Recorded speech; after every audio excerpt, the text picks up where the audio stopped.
Everyone, how are we doing today? In the backyard, a little bit different spot. I'm normally in my rocking chair, but it's kind of sunny out there, and I don't want to get sunburnt per se. The sun's out. It's a little bit later in the morning, not super early. But I was thinking about life and social media and all fun things that I like to do when I sit out here. And I think about a lot of times how I was as a kid growing up, or even how I am at times now, and how that's changed. And the other day I went to the store. And I went to the store and my shirt was dirty. It was a dirty shirt. I had stuff on it, grime. I have whatever. I don't smell very good. I just got done working out. And there was a point in time where I would have cared. Not in terms of like a self-presenting standpoint, you shouldn't care because it is important at times, depending on the situation you're going to present a certain way. But this isn't a place I was going to where I was expected to interact with anybody of any importance or significance. It's Costco. It's kind of significant, but in a different way. Who doesn't love Costco? But the point of the story is like, we do so much and we think so much, at least I, myself growing up, always thought that people cared. You know, what I wore, what I look like, how I look, how I act, what I say. And with social media, it seems to be so common. I guess it's kind of the nature of the game because you use social media because you want to have engagement with people. So obviously you should kind of care if people care about your content, I guess. But the reality is when we operate in our normal life, sit out here and go about our day, people just don't really care. They got other things to worry about. I don't care what other people do. I don't care if a guy came into Costco with the dirtiest of shirts or whatever it might be. And when you realize you impose so much upon yourself, and when you remove that imposition, it's pretty liberating. I think more people would benefit from that, to realize that people just don't care. And then you think about how many things you buy in life, or people pursue in life, they pursue for others. Others don't really care. The car you drive per se isn't going to change the taste of my dinner that night. And I think a lot of times we carry those interactions of people care and not care, and we let it influence our identity to a standpoint, where we begin to like certain things or side with certain things or care for certain things more than others, not because we care about them, but because we think others care that we think about them. The moral of the story is people don't really care. And that's kind of a good thing. And they might care when caring matters, when there is an issue or conflict where if someone were to care or not to care, it would yield a positive or negative outcome, like someone needs help next door or someone needs whatever, or assistance can be, or care actually provides value. But the social construct of care and self-value maybe, or even identity is so often wrapped up with this imposed layer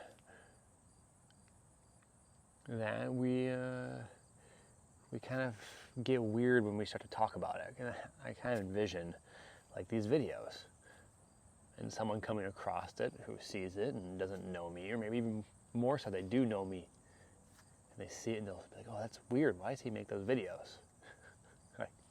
What a bizarre situation. And they say that because they themselves would feel weird making the videos. It's not like anyone, I can't imagine many people seeing these videos and without any interest in myself being like, that is weird, therefore that person is weird, and I now think of him less of a person. They might think it's anomalous, or they might think it's different. They might think it's something that they themselves wouldn't do.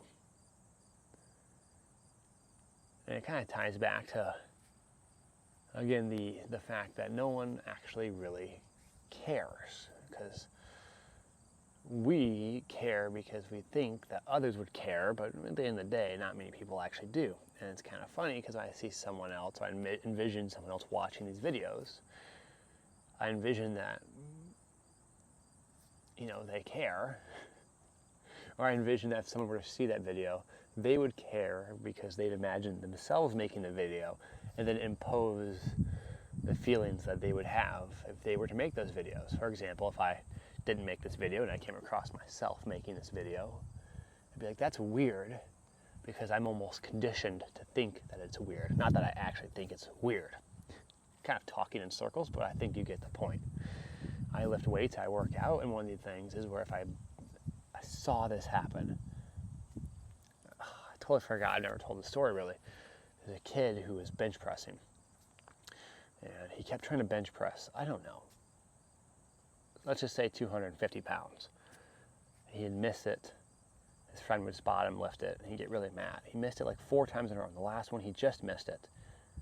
He threw a fit. He slammed stuff and threw stuff. It was a ridiculous expression of frustration. But at first I was like, oh, I get that. I don't get it. I mean, it's weird that he's doing that, because you shouldn't be throwing things and calling attention to yourself and getting in the way of people's workouts. It's almost very rude to that standpoint. But I remember myself as a kid bench pressing when I was of that age and thinking how I felt that everyone was watching me, even though no one cared. The only reason people cared that he missed that weight is because he started throwing things and drew attention to himself in a way that maybe you thought maybe he was hurt, I don't know. But it reminded me of, man, he must really think people care. And that's got to be such a heavy burden, to go about your entire day thinking everyone cares about every little nuance that you do and have and whatever. I'm going bald, or balding, whatever the right term is, and I don't really care about my hair that much. If it was up to me, I'd probably just cut it all off. My wife likes it, so we keep it. But when I post about it, people always are, oh, your hairline's going. They seem to care so much, and it's probably because they feel the social pressures of their own hair and whatever it might be. And what a burden you must have, that you feel so much pressure that you must comment towards someone else and vent those social pressures to that person.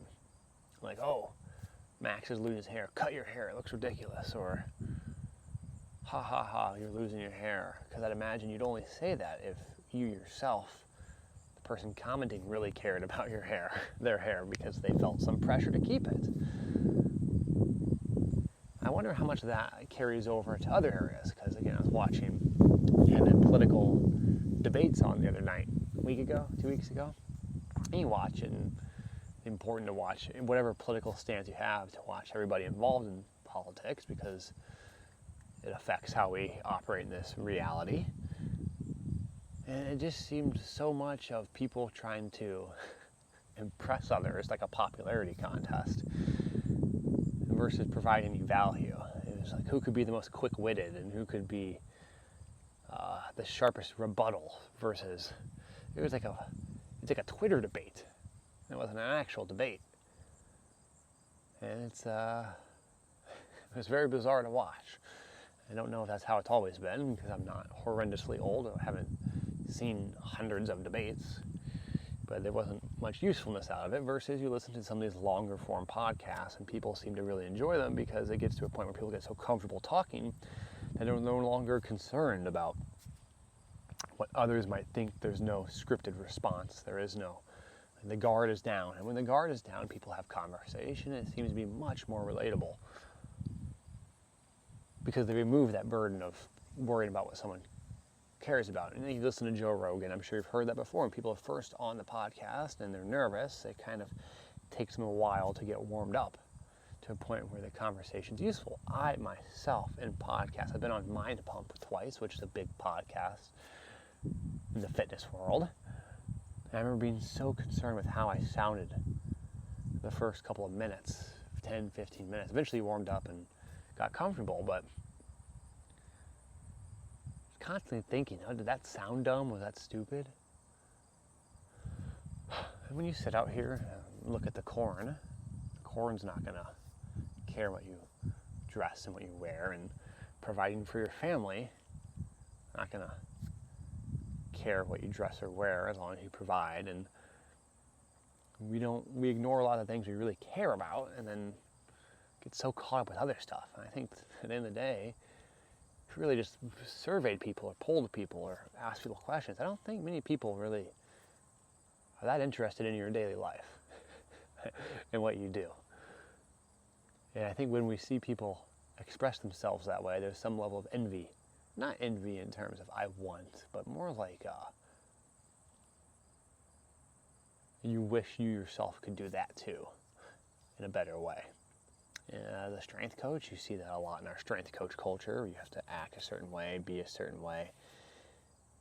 You know, it's almost the presence you have to be. You don't hear people talk about Pokemon cards, and you don't hear people talk about hobbies and interests and looking at the stars or painting or different arts and things. You hear them talking about you must lift weights and yell at people and wear a cut-off t-shirt and be muscular, versus hopefully, first off, I don't care. I don't think many people do care if that's what a strength coach talks about. It's just strength coaches judging each other as strength coaches, which in of itself is kind of a hilarious bit. But I hope your breadth of interest is beyond just that of lifting weights.